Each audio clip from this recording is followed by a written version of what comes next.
Dear brothers and sisters in Jesus Christ, I would like to share with you the Word of God on the topic, The Spirit of the Lord is upon me. Our Lord Jesus Christ, when he was baptized by John the Baptist at the river Jordan, he saw the Spirit of God descending upon him in the form of a dove.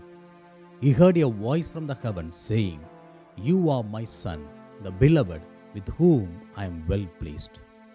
John the Baptist and the people standing around also heard the voice came from heaven.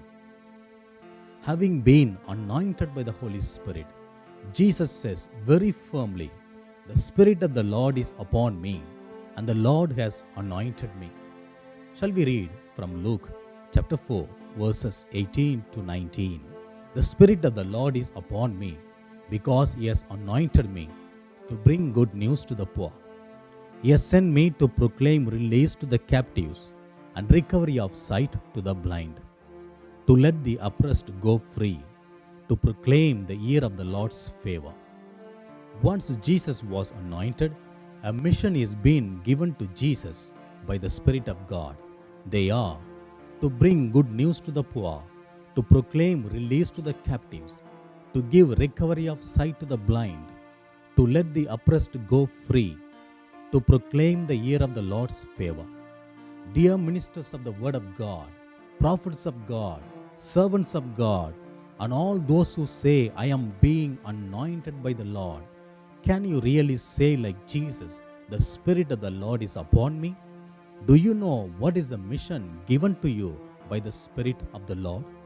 You can do the mission of the Lord only if you know what is the mission given to you by the Spirit of God. Jesus did not enter into public ministry as soon as he was baptized. He was led by the Spirit of the Lord into wilderness. He spent 40 days in fasting and prayer. There he was strengthened by the Spirit of God. The Spirit of the Lord was always with Jesus. From that time on, Jesus proclaimed the Word of God so powerfully. He could deliver the people from sin, sickness, Satan, and death. He opened the physical as well as spiritual eyes of the people. He delivered the people who were caught up by the rules and regulations, religious rituals and traditions. He spoke to them very clearly about the coming of the Holy Spirit, about the works of the Holy Spirit, about the importance of being anointed by the Holy Spirit. Finally, led by the Spirit of God, he could fulfill the will of God by dying on the cross. Dear brothers and sisters, if you say that the Spirit of the Lord is upon you and the Lord has anointed you, then the gifts and charisms of the Spirit should be seen in your life. Your way of life will be different from the worldly people. You will spend time in prayer, fasting, penance, reading the Word of God, praise and worship, and so on. You will proclaim the Word of God so powerfully. You will do the wonders and miracles in the name of Jesus. You will fast and pray to safeguard the anointing given to you, like Jesus who prayed 40 days. Dearly beloved, live a holy life so that the Spirit of the Lord shall be upon you always. Shall we read Isaiah chapter 28, verses 7 to 8? These also reel with wine and stagger with strong drink. The priest and the prophet reel with strong drink. They are confused with wine. They stagger with strong drink. They err in vision. They stumble in giving judgment. All tables are covered with filthy vomit. No place is clean. Dear brothers and sisters, the word of God you heard just now is very much true, and it is happening these days in front of our very own eyes. Are they not drinking, those who say the Spirit of the Lord is upon them? Do they not put the Lord to shame by committing worst sins in their life?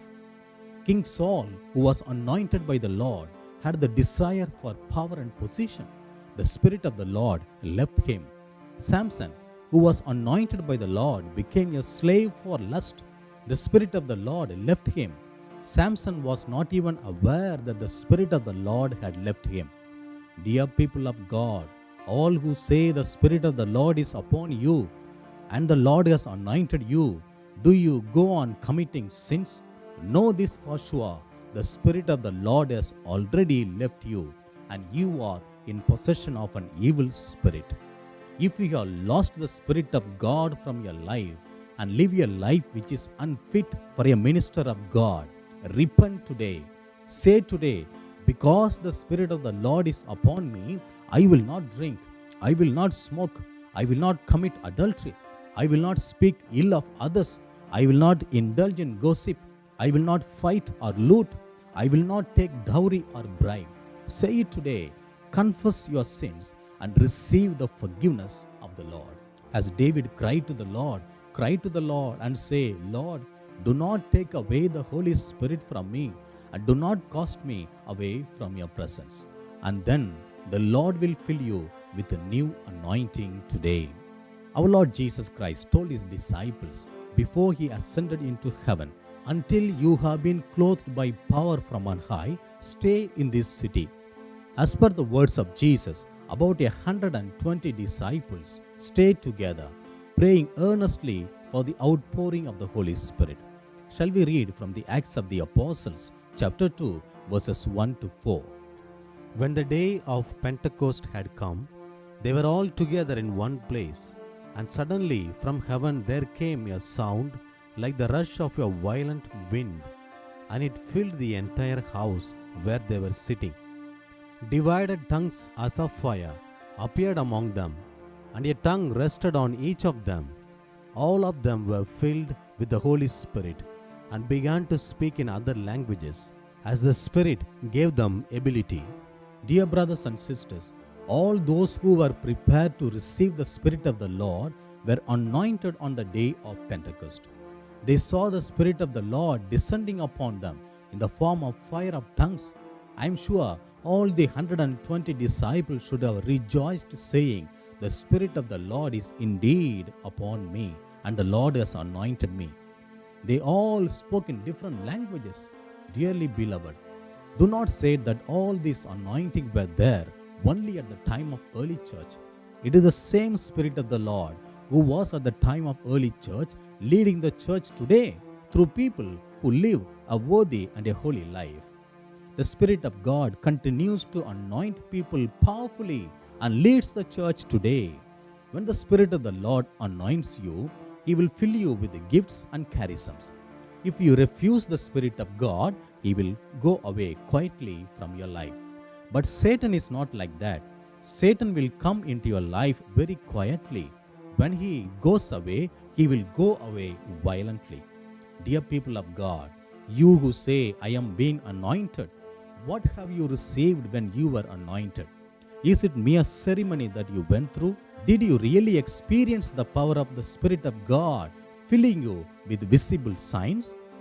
Do you have any of the signs of the anointing, like the gift of prophecy, gift of tongues, gift of healing, visions, and so on? If you say yes, then rejoice and thank the Lord, saying, the Spirit of the Lord is upon me, and the Lord has anointed me. If you say no, then pray earnestly for the outpouring of the Holy Spirit. Shall we read 1 Corinthians chapter 12, verse 3b. No one can say Jesus is Lord except by the Holy Spirit. Yes, dear brothers and sisters, unless you are filled with God's Spirit, you cannot say Jesus is Lord. You will not be even able to preach the word of God. You cannot live a witnessing life. You cannot do wonders and miracles in the name of Jesus. You cannot suffer for the sake of Christ in your life. You cannot live a holy life even. Therefore, pray earnestly to be filled with the God's Spirit. Acts of the Apostles, chapter 5, verses 40 to 42. And when they had called in the apostles, they had them flogged. Then they ordered them not to speak in the name of Jesus and let them go. As they left the council, they rejoiced that they were considered worthy to suffer dishonor for the sake of the name. And every day in the temple and at home, they did not cease to teach and proclaim Jesus as the Messiah. The apostles who were filled with God's Spirit proclaimed boldly that Jesus is Lord. They said to the Jews, you crucified the Lord on the cross. We are witnesses for this. The Jewish authorities persecuted them and ordered them sternly not to speak in the name of Jesus. But the apostles rejoiced for having suffered for the sake of Jesus. They proclaimed much more the gospel of Christ. Dearly beloved, if the Spirit of the Lord is upon you, and if the Lord has anointed you, you will keep on proclaiming Jesus boldly and happily, in spite of all the difficulties that come into your life. If you are discouraged, fear comes into your life. If you say, let me just drag and live my life like anyone else, if you abandon the mission of Christ given to you, know for sure the Spirit of the Lord has already left you. There are many people who say today the Lord has anointed them and called them for His mission, but still they are after name and fame, after worldly wealth and money. They toil for all these earthly things day and night. They fight with each other. They plan cunningly how to come to power and position. You hypocrites, before you are thrown into the fire of hell, repent. Pray for the anointing of the Holy Spirit.